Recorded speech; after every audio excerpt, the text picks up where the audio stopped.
मैं डॉक्टर हरबान सिंह, व्यावसायिक प्रशासन विभाग, सम्राट पृथ्वीराज चौहान राजकीय महाविद्यालय अजमेर से आपके साथ डिस्कस कर रहा हूँ आज 1% कंपनी का दूसरा पार्ट। आज इस पार्ट में हम डिस्कस करेंगे provisions as to formation of OPC. 1% company बनाते हुए हमको कौन कौन से प्रोविजंस का ध्यान रखना है जो कि कंपनीज एक्ट 2013 में बताए गए हैं।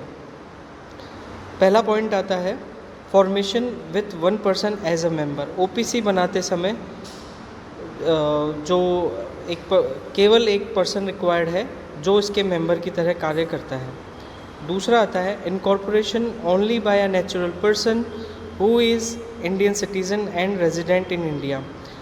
Hair in we must focused upon the eligibility of member in which he must be an Indian citizen and he must be a resident in India. Next point is maximum number of companies by a person. यहाँ पर ध्यान देने वाली बात यह है कि एक नेचुरल पर्सन सिर्फ एक 1% कंपनी बना सकता है, लेकिन वही सेम पर्सन दूसरी 1% कंपनी का मेंबर हो सकता है। नेक्स्ट आता है formation as a private company. OPC यानी 1% कंपनी जो है वो प्राइवेट कंपनी की तरह ही इनकॉर्पोरेट होती है, जिसमें कि मैक्सिमम ऑफ टाइम्स वो एक लिमिटेड लायबिलिटी के साथ में अपने मेंबर से जुड़ती है। Next is only one subscriber. 1% company का केवल एक सब्सक्राइबर होता है, क्योंकि वहाँ पर मेंबर की संख्या भी एक है, इसलिए वहाँ पर सब्सक्राइबर की संख्या भी एक ही होती है। नेक्स्ट आता है मेंबर और nominee not to be minor.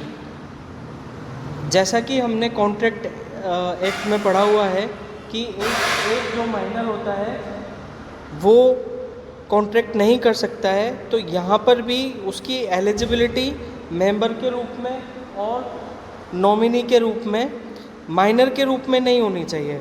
वो किसी भी रूप में डिसक्वालीफाई नहीं होना चाहिए कॉन्ट्रैक्ट करने के लिए। Next is succession by a nominee as a member and making nomination. अगर सब्सक्राइबर की डेथ हो जाती है या सब्सक्राइबर किसी भी रूप में इनकॉम्पिटेंट हो जाता है कॉन्ट्रैक्ट के लिए, तो उस केस में जो नॉमिनी है, जो कि मेजर होना चाहिए, वो उस केस में मेंबर की तरह और नॉमिनेशन करने के लिए एलिजिबल हो जाता है। Next is no OPC for charitable purpose. 1% company कभी भी चैरिटेबल पर्पस के लिए या डोनेशन एक्सेप्ट करने के लिए नहीं बनाई जा सकती है।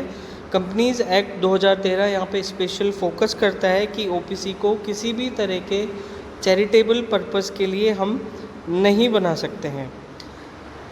नेक्स्ट और सबसे इम्पॉर्टेंट पॉइंट यहाँ आता है not to carry out non banking financial activities. यहाँ पर जो ओपीसी है वो non banking financial activities as well as banking financial activities नहीं कर सकते हैं। फाइनेंशियल एक्टिविटीज़ जो कि सेपरेट एक्ट के थ्रू गवर्न होती हैं, उस केस में ओपीसी एलिजिबल नहीं होती हैं।